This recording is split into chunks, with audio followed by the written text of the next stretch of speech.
Hello. We are Large Butter Popcorn. It's a podcast where we talk about the movies we've seen for the week, discuss them, the such and such. I'm Kalani. I'm Freya.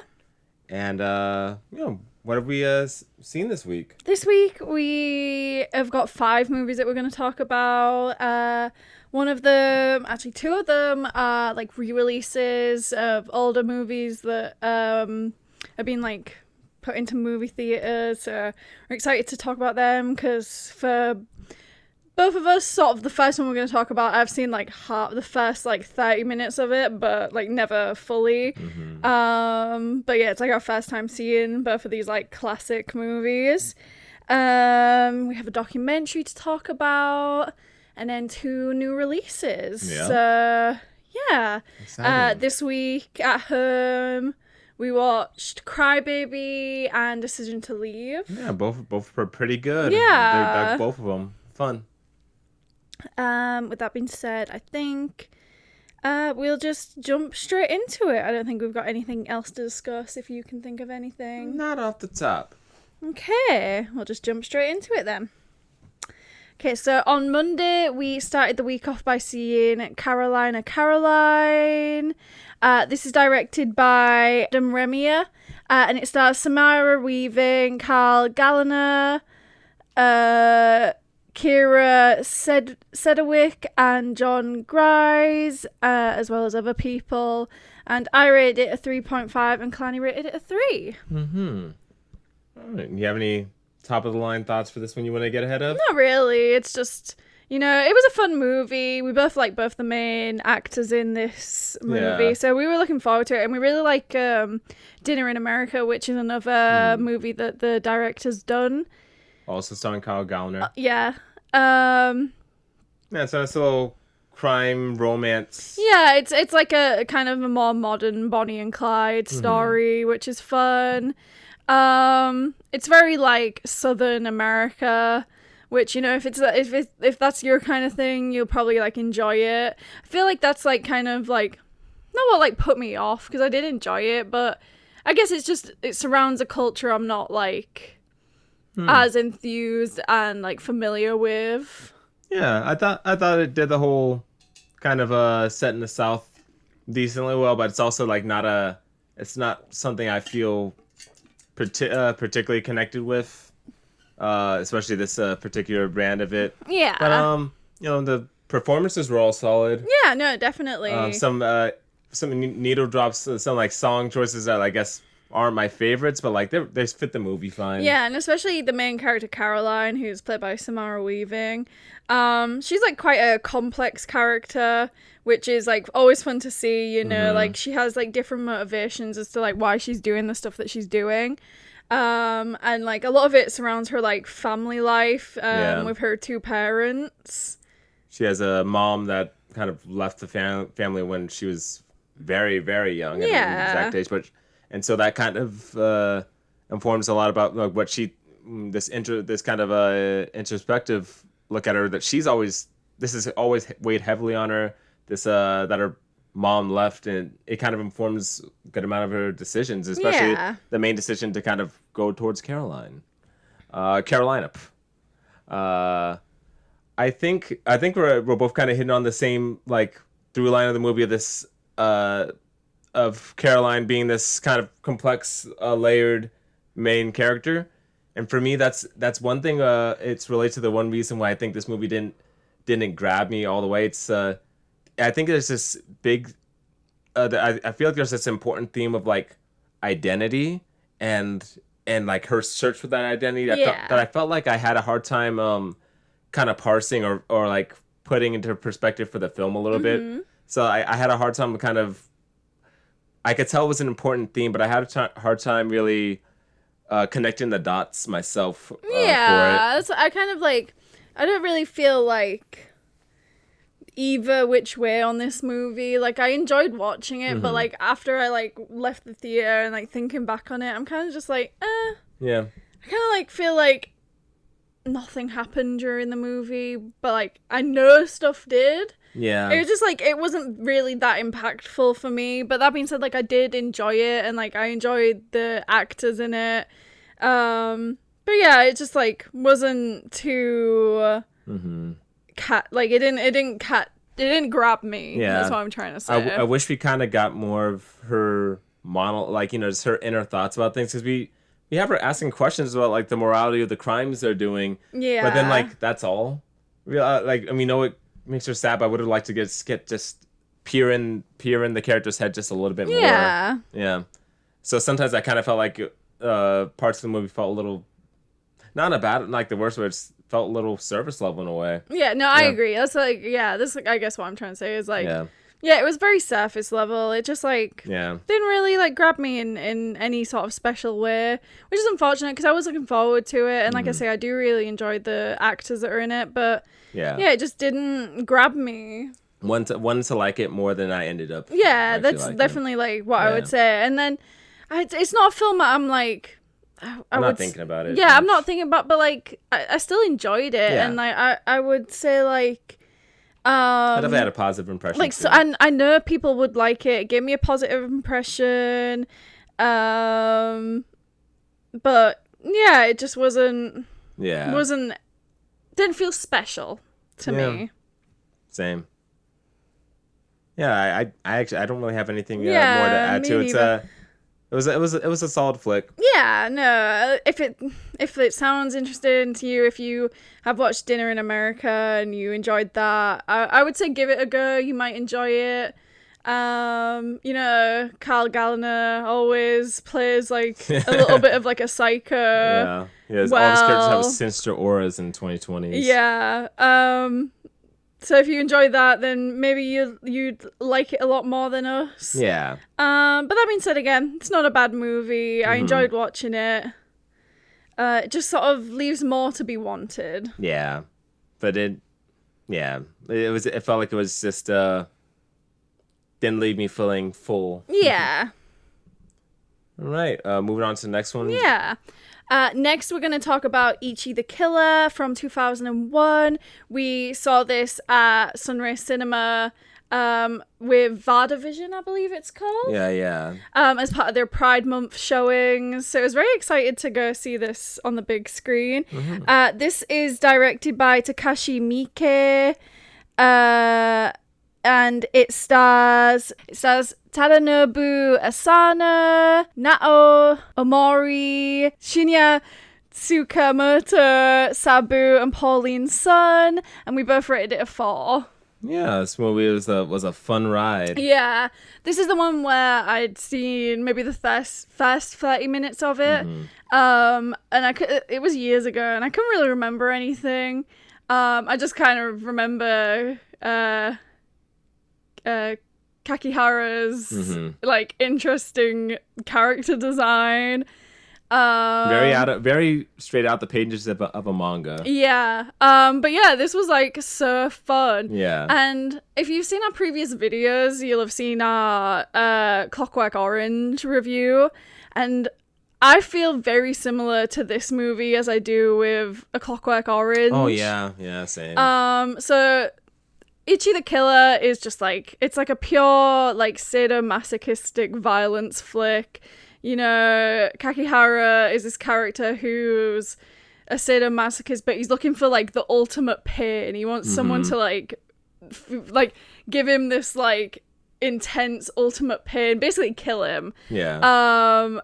And he believes that so one day his Yakuza boss goes missing, and he's determined to find his boss no matter what.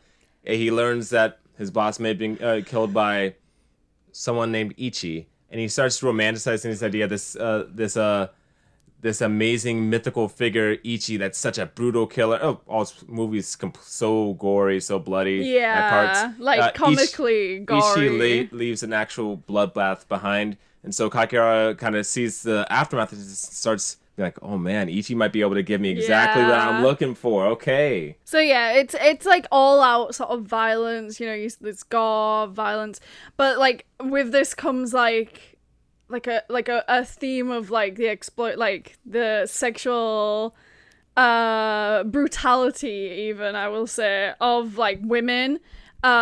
which is like very similar to to A Clockwork Orange. And again, this is probably like it's probably the exact same reason why I feel like I couldn't give this higher than a 4. It's the same reason why I felt like I couldn't give A Clockwork Orange higher than a 4, and that's the, you know, just like the brutalization of women is like rough to see on screen, and it's like used by these male directors as like shock value when like no, this like actually happens to like women like every day in real life. They could have like this one especially is just the story could have really turned down the assaultometer a bit. Yeah. It was almost what's the word? It was absurd and almost abstract how much they brought up and included sexual assault in this movie. Actually, I was just like, this is so like some of it was like, oh, this is just not even necessary. Yeah. This is so ridiculous. I'm not even taking it seriously for like certain parts. But I really, really enjoyed the movie as well. Yeah. Yeah, no, it's like literally exactly the same as like with A Clockwork Oranges. I enjoy both of these movies like a lot. But I just can't overlook like this like violence against women that's included in both of them. That being said, like the style of this movie is like so fun. Again, like the actual like gore and violence is like actually like comical. Yeah. It's so crazy. Like at one point, Kakihara and he's like the goons that he has left following him around, like go into their like HQ, their headquarters, and like every other member of them's been slaughtered, and there's literally just like blood and intestines like covering the floor, and it's just like it's so funny the way it's done. But then there's also parts that aren't part of the violence that are also hilarious. Like this movie's really funny. There's a part where Kakihara is like being told by like the higher ups that like him and his little like part of the group are basically like ostracized. They're like, you're not part of the group anymore, you're too crazy. And at this point, Kakihara has established himself as the scariest guy ever. Yeah. And the kind of guy you don't want to make angry. He'll do some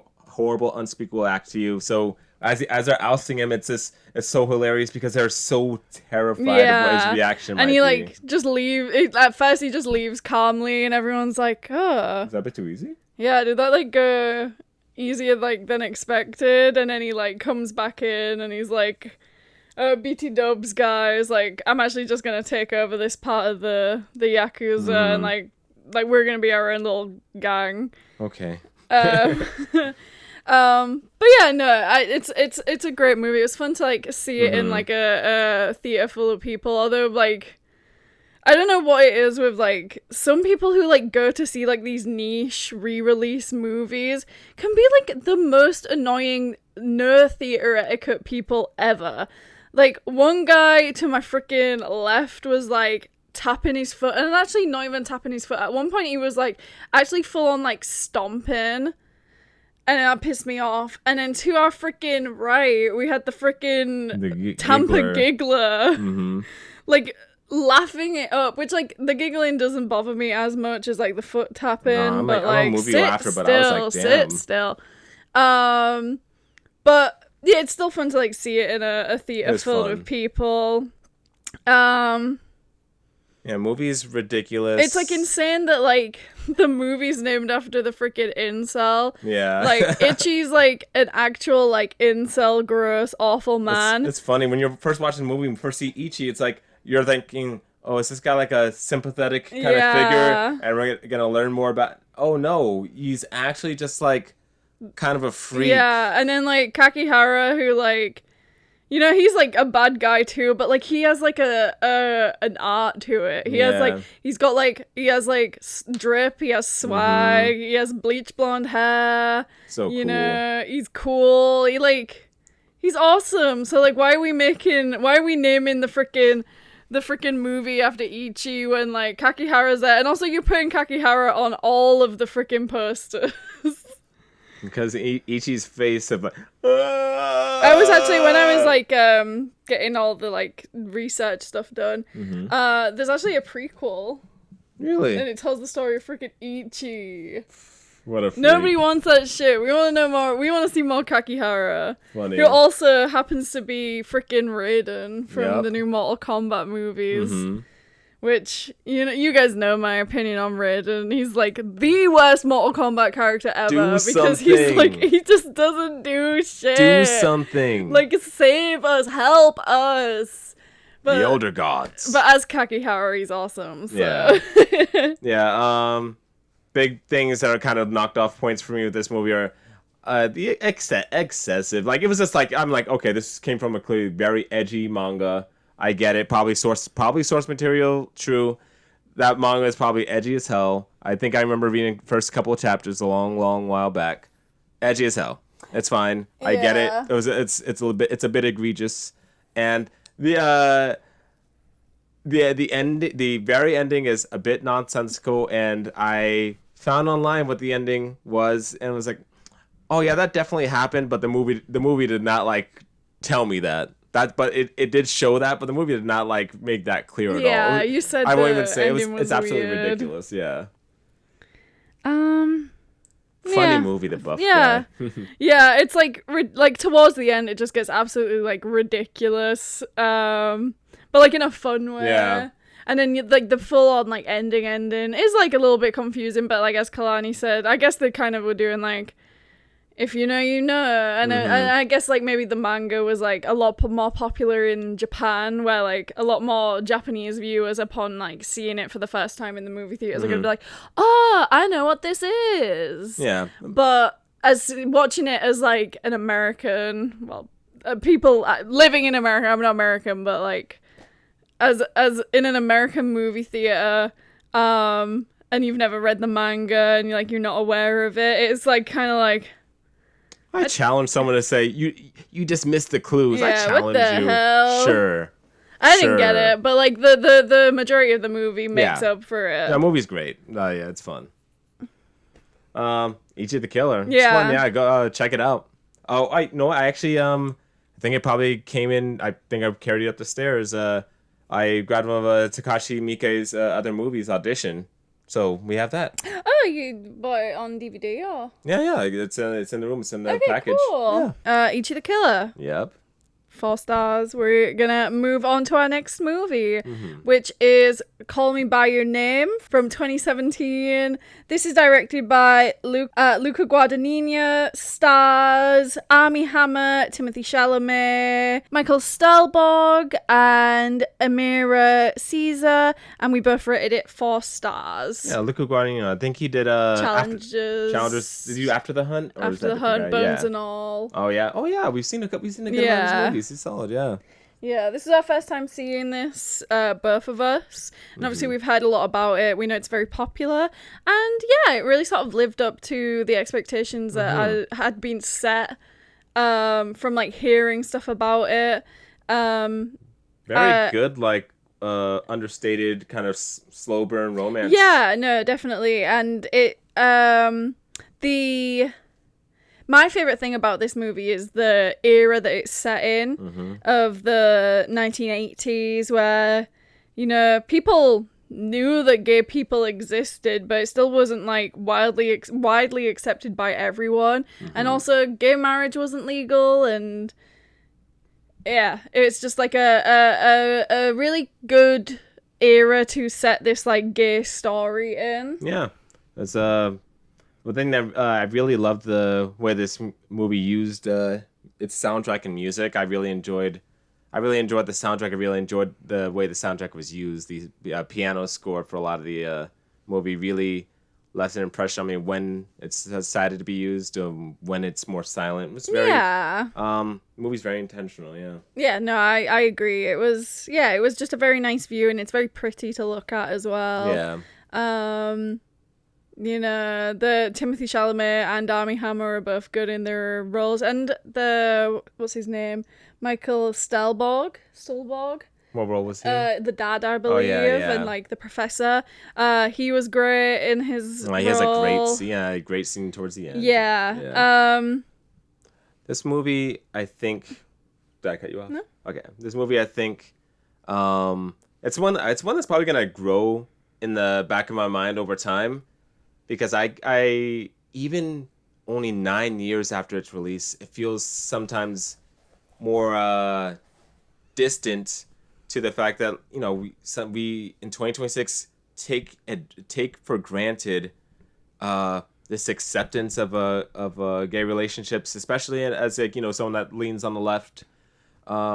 You take for granted how this wasn't even this wasn't considered an acceptable a serious lifestyle Yeah. choice.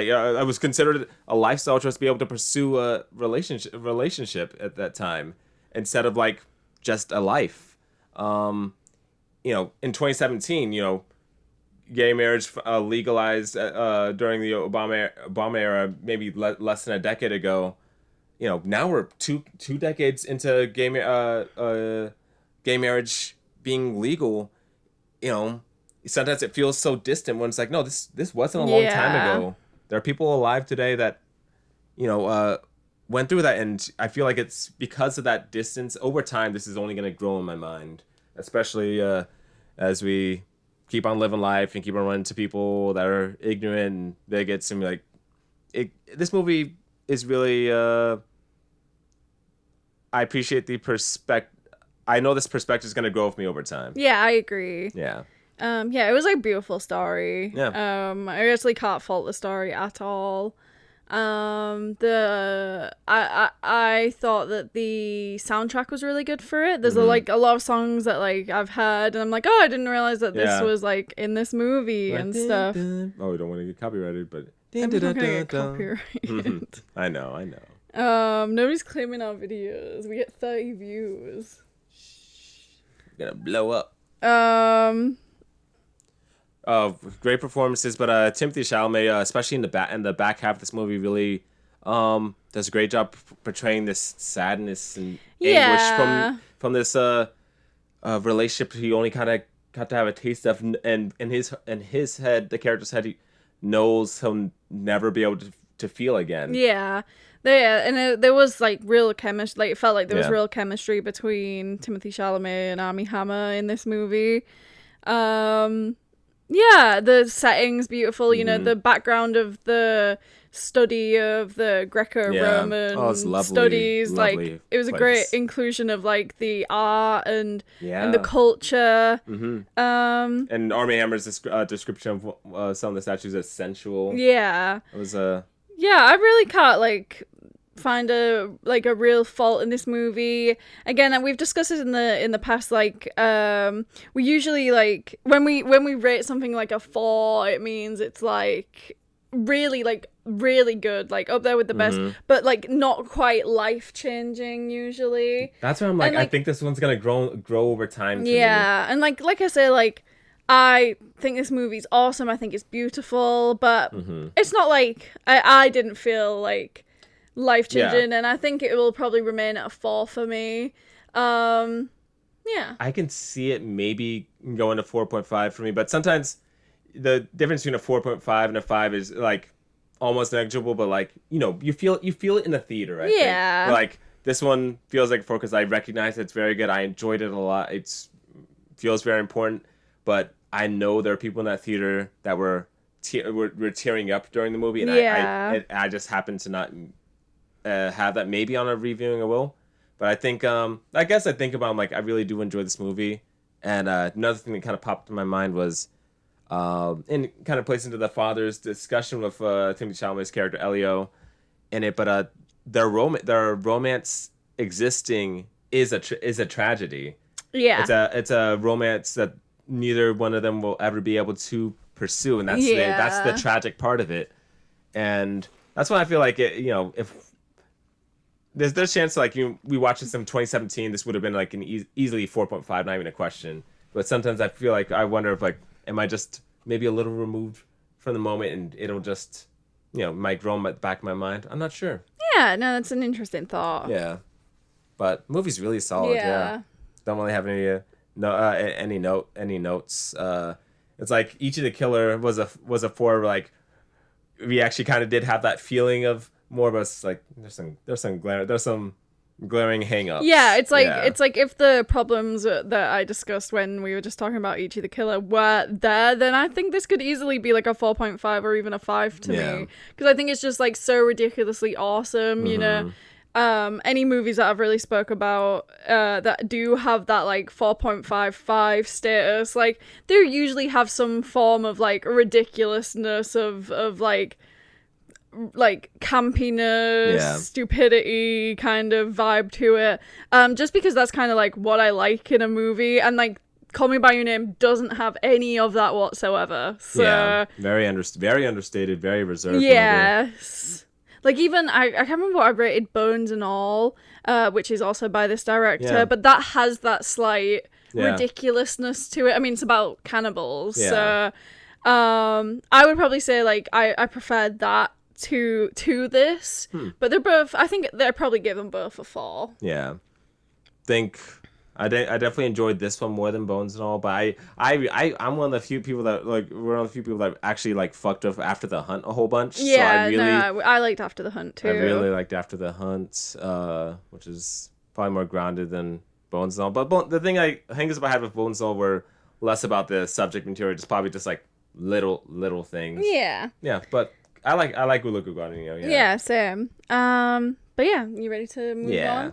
All right, I'm gonna say all the details about this movie, and then I'm gonna let you go off because I know you're very passionate about this. Whoa. So we're gonna discuss Disclosure Day, which is directed by Steven Spielberg, and it stars Emily Blunt, Josh O'Connor, Colin Firth, Coleman Domingo, Eve Hewson, Wyatt Russell, etc., etc., and we both rated it a 1.5.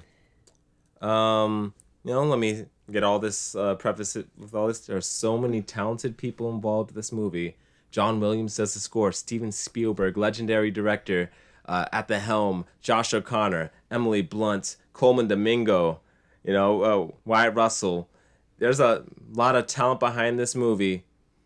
I say this with my full chest. This movie is ass. Yeah, it's doo-doo butt cheeks. This movie is bad. This movie feels out of touch. And I don't want to see any comments telling us that we don't have the brain capacity, that we're so simple-minded and our brains are not open enough to the world to understand the fucking premise of the movie, and that's why we don't enjoy it. Because we get the fucking movie. We understand what they're trying to say. We understand that that Spielberg's an old man who needs to put the camera down, who's trying to say, guys, we need some more empathy in this world. We should listen to each other. We fucking get it.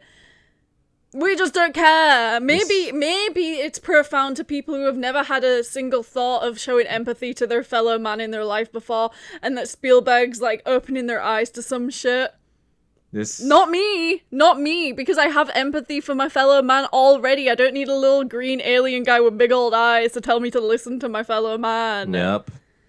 This movie was movie was genuinely so rough to me. It's one of those ones that makes me reevaluate a previous work from a director where I'm like, were you just off, or is this a bad movie, or like have you always been thinking this like 12-year-old way of thinking where you think the secret to life is that, oh man, if people just had the information, man, the world would be holding hands and kumbaya, when we have visible proof that is not the case. Yeah, we already do have the information. Hey, like, we're taught from being a baby to care about other people. That's like literally what your childhood TV shows tell you. You ever seen fucking Bear in the Big Blue House? Yep.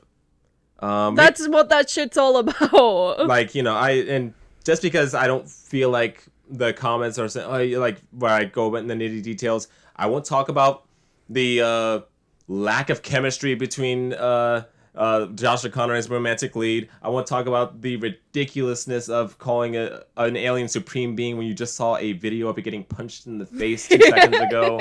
I won't talk about the ridiculous boringness of every single action scene. I won't talk about Josh O'Connor sneaking around. It wasn't even funny. It was just kind of like, oh, can they not see him? So much of this movie is actually uninteresting to look at, and I don't think it's something people mention. I won't talk about the ridiculousness of characters' motivations and actions. I don't know why Josh O'Connor's character need to be. I don't know why they need to recreate Emily Blunt's house to, I guess, get her to relive this moment to show aliens abducting her. I don't know why the aliens chose 2 10-year-old children or 6-year-old children. I don't know. I get that. I understand these things. You know, the first 2 hours of the movie aren't the point. I get it. But then that doesn't make sense because I just watched 2 hours of a movie. Yeah, last 30 minutes are solid. Yeah, it's really interesting. It's last 10 seconds kind of pissed me off. But last 30 minutes are interesting. I was invested. I was like, oh, I wonder what's happening.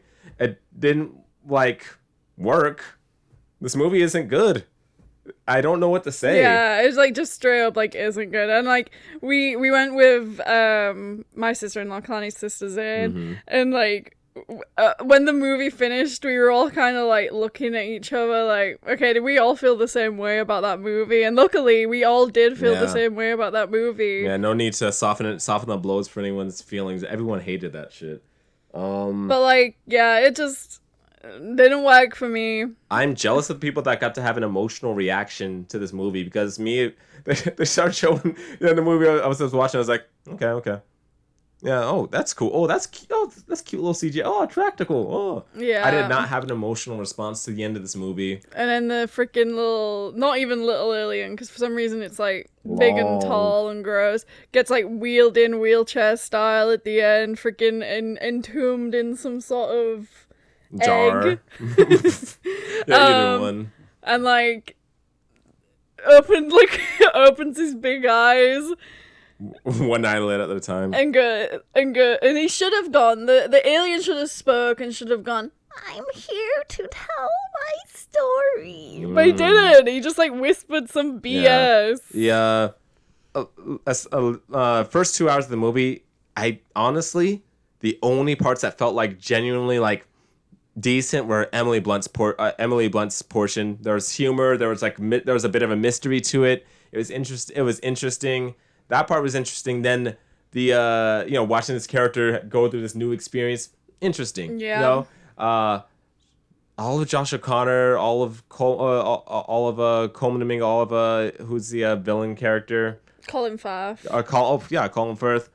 All of that. Oh my goodness, it was so boring. And it was so uninteresting, so boring. The debates felt like they're between 2 toddlers. The characters are just doing specifically things. one of my favorite thing is Coleman Domingo. He's a good actor. He's Coleman Domingo, you know. But he's playing Coleman Domingo walking around a warehouse for freaking every scene that he's in. You need to listen. I've got the plan, okay? And you're just gonna listen right to me, walking in circles around a freaking warehouse. So it's not like it can be bad because it's Coleman Domingo, but give him something to fucking work with. Jesus Christ. And also another weird thing where the movie felt strangely transparent. I can tell when Coleman Domingo's scenes are going, we're meant to be asking these questions oh, where is he? What are they building? And frankly, the rest of the movie isn't so interesting that the rest of the movie feels so poorly put together that I recognize that I'm meant to be asking these questions. I'm meant to be intrigued. I'm just not hooked. No character has any answers. All they say is, you'll know. Oh, you'll know. It provides a motivation for each character's actions to be non-existent. Yeah.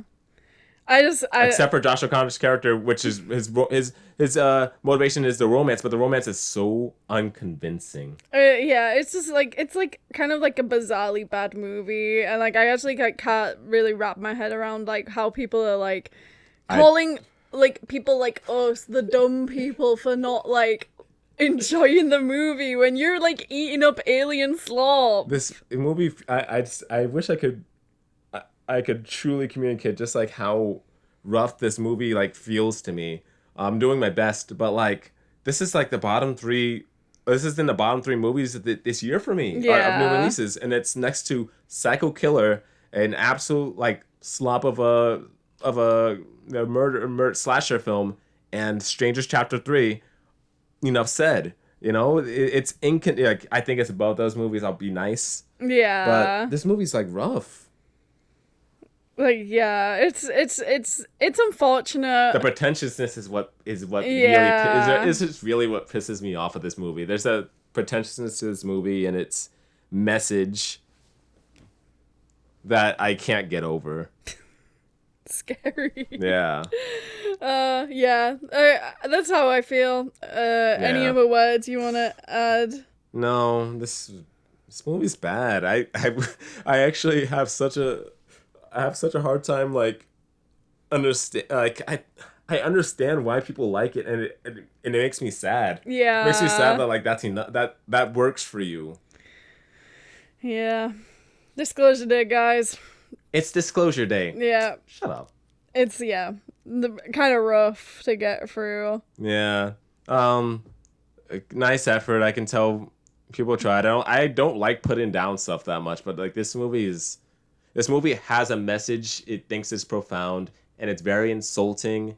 It's very, I think, dangerous to earnestly like think this movie is saying something deep or important when it feels like an absolute surface level. I won't even say optimistic, delusional perspective that I can't respect. All right. Lastly, we are going to talk about a documentary that we got to see at Sunray Cinema with a Q&A with the director being there. So that was very exciting. This will probably be a pretty short little segment because I find it hard to sort of like talk about documentaries. You end up just sound like you're summarizing a Wikipedia article. In a movie way, because like either you're only really like talking about the story, which is like stuff that really happened, or the editing choices. And like with this, both of them are like really good. Yeah. So we're going to talk about Stolen Kingdom, which is directed by Joshua Bailey, and I rated it 5 stars and Clanny rated it 4. So to quickly sum up what this documentary is about, it discusses a phenomenon of men particularly, who basically break in and trespass on Disney property, mainly Disney World it surrounds. And then that's mainly the first half, and then the second half really dives into the stolen Disney property black market, and particularly the story of Buzzy, who was an animatronic in one of the old Epcot attractions and got stolen, went missing one day and has never been found since. And like the guy, Patrick I believe his name is, who is basically, it's thought that he probably has something to do with the disappearance of this animatronic. But yeah, I loved it. As you know, I'm a Disney adult, full-on Disney adult. I remember being a teenager watching all these like exploring Discovery Island, the abandoned Disney Island, and backstage at Epcot and stuff like that. I thought that was like fun. So this like kind of like really spoke to me. But on top of it just being like a topic that I'm interested in, it's like a really interesting documentary, and it's edited really well. It's really fun to watch. All the interviewees are like kind of a perfect storm of people. Yeah, like you have people of heart. You have people that are like have a history in it. There are people that are very like passionate and have a perspective. Then you have a couple of different shades of Florida man. Yeah, like this. actual like insane like people. Okay, oh yeah, this is 7th floor. These people from Tampa. The guy that went to the island, the urban explorer that kind of just does it for content, and then the man himself. Yeah. What's his name again? Patrick himself. So this has a perfect storm of characters and heart, and it's interviews that really make for a good watch. It's awesome. And then my favorite part, is like one of my favorite parts, because I loved absolutely everything in this documentary, is, you know, they get down to like asking all these individual like men who have been banned for life from Disney, you know, because they like broke in, they trespassed. Like, oh, like, how do you feel about having a lifetime ban? And Patrick in particular, He's funny. He's like, I get comments being like, if I got banned from Disney World, I would kill myself. And he's like, like, that's the worst thing that could happen to you. He's like getting banned from Disney while he's like sat in front of a bunch of Disney BS, like actual like Disney BS. He's funny. Which is like insane. Like, bruh, I know you're bitter. I know you're actually like bitter about it. You're sat in front of like, but like, why would you earn all this BS? I think he has like some crazy cognitive dissonance where I think in his heart he truly felt the way he said, but also at the same time has a completely conflicting like importance that he puts on this stuff. I guess he's an interesting guy. Like, he's very interesting. Yeah. And like I say, we went to a showing where the director, who happens to be a Tampa look, so it was really fun, like hearing him speak about, you know, growing up close to the Disney parks, and like how like literally it's kind of like like the people he was talking to, it's like like they were just different shades of Florida men in the cultural the cultural zeitgeist. And yeah, it was nice to hear, you know, some stories that were included within the it was nice context. Documentary. The movie, the documentary was awesome. Hearing the director speak and the cinematographer speak was awesome. Context, especially talking about how he kind of grew up doing like urban exploring himself a bit, and this kind of recognition and camaraderie he got from the other interviewees as he started trying to reach out to kind of connect with them. It's like, okay, I gotta get this. The interviews were very felt very friendly, very personal because they recognized him as one of them. I would really recommend going to see it. You probably won't be able to see it in movie theaters because I think they're actually finished with their little theatrical run that they had. It was very limited, but I do know that it's on the Letterboxd video store, so you can rent it there. But I feel very lucky that we got to see it in the movie theater because I was already planning on like renting it at some point anyway, and I just happened to like be scrolling Instagram and see that our local independent movie theater was showing it, so I was like, let's go. Ooh, yeah, we did. But yeah, I really liked it. I would really solid. recommend it. Yeah, definitely check it out especially if you're interested in any Disney park stuff or any theme park stuff in general. Check it out. Yeah, or even just like crazy people. It's a solid documentary. I think wide appeal. Anyone, I think I can recommend to most people and they enjoy it. Yeah.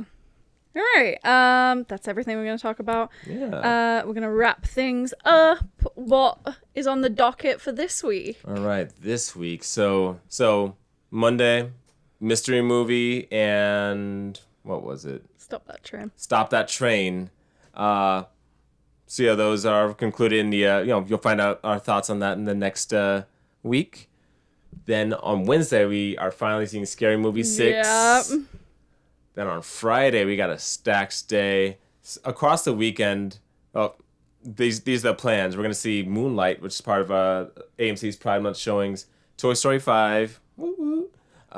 Leviticus, Death of Robin Hood, and then on Saturday we have Full Metal Jacket from Cinema Cinema's Kubrick series. Yeah. And that's the plan, so a bit of a stacked Friday. Yeah. We may push one of those to the next Monday, we'll see. Yeah, or it might just be like a long video. Yep. But yeah, that's it for this week. Let us know in the comments if you've seen any of the movies that we spoke about this week and what your thoughts are on them. Let us know any movies that we should check out at home. Like, comment, subscribe, everything. And we will see you next week. All right. Thank you for watching.